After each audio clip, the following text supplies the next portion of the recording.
Hey, has anyone ever told you it's okay to leave someone behind? The motto, No Left Behind, expresses one of the Marine Corps' core beliefs and helps make the organization a world class fighting machine. While I applaud the Marine Corps for its esprit de corps in standing by the principle of no man left behind, it isn't a principle any company should attempt to apply to its workforce, especially during the chaotic post pandemic work environment. Hi, I'm Paul Glover, the No BS Post Pandemic Leadership Coach, and I'm going to explain why it's imperative to leave certain members of your work team behind. I'm amazed at how many leaders, perhaps out of fear of not finding replacements for employees who leave, are trying to save every employee. This attitude persists even though an employee may have proven over and over that they are one of the working dead, who are so actively disengaged they should have been terminated yesterday. Of course, this assumes leaders even acknowledge that their team has the working dead on it. Often, when I point out to a new leader in my coaching program that the working dead probably comprise 20% of their team, the leader's knee jerk response is, that may be the case on other teams, but it's not the case on my team. I then suggest they let me hold a focus group with their team members to discuss how to improve the company. During that conversation, I asked team members to anonymously place their team members in one of these three categories. One, a team member who is engaged at work, is committed to being a member of a high performing work team, and is willing to give the discretionary effort necessary to achieve the team's mission. Or two, a team member who is unengaged at work and is only doing enough work to not get fired. In the post pandemic work environment, these employees are called quiet quitters. And the third category is a team member who is actively disengaged, spreading their toxicity to other employees on a daily basis. I call these employees the working dead. 80% of team members in the focus group will unanimously identify the working dead team members. Of course, this exercise puts the dirty little secret that the working dead actually exist out in the open. And because knowledge of an issue creates an expectation that action will be taken to resolve the issue, the team members now expect the team leader to do something about the working dead team members. But even after this realization that the working dead exist and are the anchor preventing a team from becoming a high performing work team, many team leaders struggle with what to do with the working dead. After all, they reason, time, effort, and resources have been expended to recruit, hire, and train the working dead. And based on this sunk cost investment of resources in the working dead, team leaders deceive themselves into believing that with just a little more attention, a little more training, the working dead can be rehabilitated and will become committed team members, or at least a quiet quitter. However, they're wrong in this belief.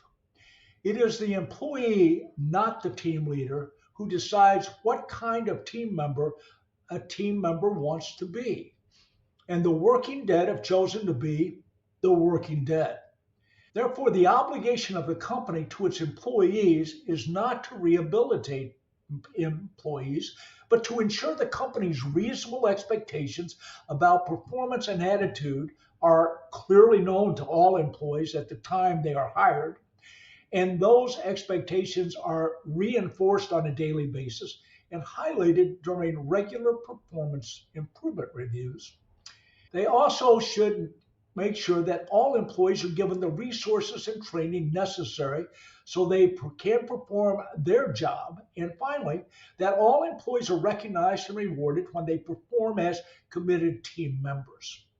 When the company has made these expectations abundantly clear to employees, and an employee has chosen not to meet them, they've also chosen to be considered one of the working dead. Because this choice is voluntary on their part, the working dead don't want nor do they deserve an attempt at rehabilitation. What they do need is to exit the company as soon as possible, either voluntarily by quitting or involuntarily through the termination process. The ramifications to the operation when team leaders fail to recognize the futility of attempting to rehabilitate the working dead and don't terminate them are dramatic. First, committed team members are already frustrated with the working dead's poor performance, lack of engagement, and toxic attitude. And they will become equally as frustrated with the team leader if the team leader refuses to recognize and address the issue.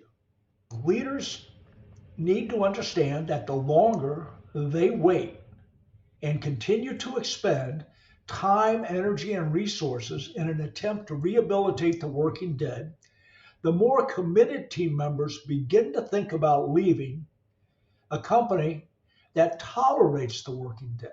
And once core employees begin to think about leaving, the more likely they are actually to leave, and also to take other committed team members with them.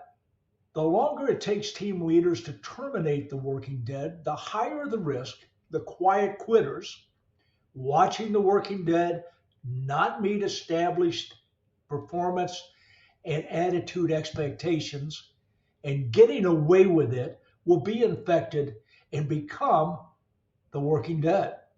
In the best of times, good team leaders need to acknowledge the working dead exist and quickly identify and remove them from the organization. But especially in the disruptive post pandemic work environment, a team leader's decision to tolerate the working dead may be the determining factor between committed team members deciding whether they should stay or should go. To be aware of the negative impact of the working dead that they have on the organization and taking no action would be defined by the Marine Corps as a dereliction of duty.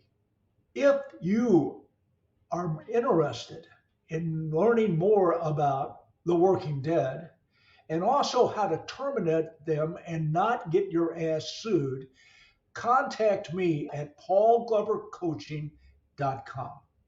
And thank you for watching.